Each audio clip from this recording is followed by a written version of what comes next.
وَإِذَا قِيلَ لَهُمْ آمِنُوا بِمَا أَنزَلَ اللَّهُ قَالُوا، اور جب ان سے کہا جاتا ہے کہ ایمان لاؤ تو اس پر جو اللہ نے نازل کیا، کیا کہتے ہیں؟ قالو انومنو، بڑی حیرت سے بولے پن سے کہتے ہیں انومنو بما انزل الینا، کیا ہم ایمان لائے اس پہ جو ہم پہ نازل ہو؟ یعنی ریئلی میں تو گریڈ 20 افسر کی بیوی ہوں، میرے ہسبینڈ تو اتنے، ہم تو ملینیرین ہیں بھائی، آپ سمجھے نہیں؟ آپ کو پتا ہے کہ میں کس گھر میں رہتی ہوں؟ 1 ایکڑ کا میرا گھر ہے، میری گاڑی نہیں دیکھی آپ نے جو باہر کھڑی ہے جس میں اتری ہوں؟ میں ہی مان لوں؟ یعنی اتنی حیرت ہوتی ہے ان کو، یہ وہ 3rd کلاس اور وہ مولویزم اور فلاں اور فلاں فلاں وہ جا کے کرے، ہم سے نہیں ہوتا بھائی، ہم ذرا مختلف لوگ ہیں، ہمارے مختلف تقاضے ہیں۔ تو لکھیے، حسد اور دشمنی ایمان کا راستہ روک لیتی ہے۔ جب دلوں میں حسد آ جاتا ہے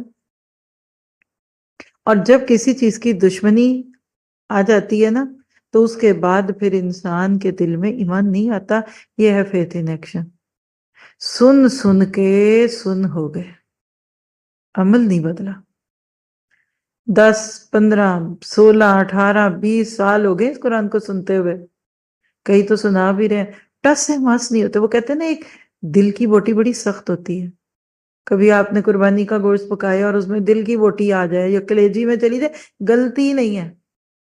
کچھ لوگوں کے دل اوور کک ہو جاتے ہیں، کچھ لوگوں کو گھمنڈ ہوتا ہے ہم تو بڑے حق والے، ہم تو قرآن پڑھتے ہیں جی، پڑھتے نہیں، ہم تو پڑھاتے ہیں۔ یعنی کسی کو دعوت دی کسی نے تو انہوں نے کہا اچھا وہ نہیں نہیں وہ تو پڑھاتی ہیں، ہاں اگر ادھر کچھ پڑھانا ہے تو پھر بلا لے، آ جائیں گی، سننے وہ کیوں آئے؟ بہت پڑھ چکی ہیں وہ میری بیگم۔ کسی مرد نے کسی کو اپنی بیگم کے بارے میں کہا کہ وہ تو بہت پڑھ چکی ہیں، ان کو آپ یہ کہہ رہے ہیں آ کے ادھر یہ آڈینس والی کرسیوں پہ بیٹھ جائیں؟ تو یہ ہے وہ پہلے سے حق پر ہونے کے احساس نے دعوت قبول کرنے سے روک دیا۔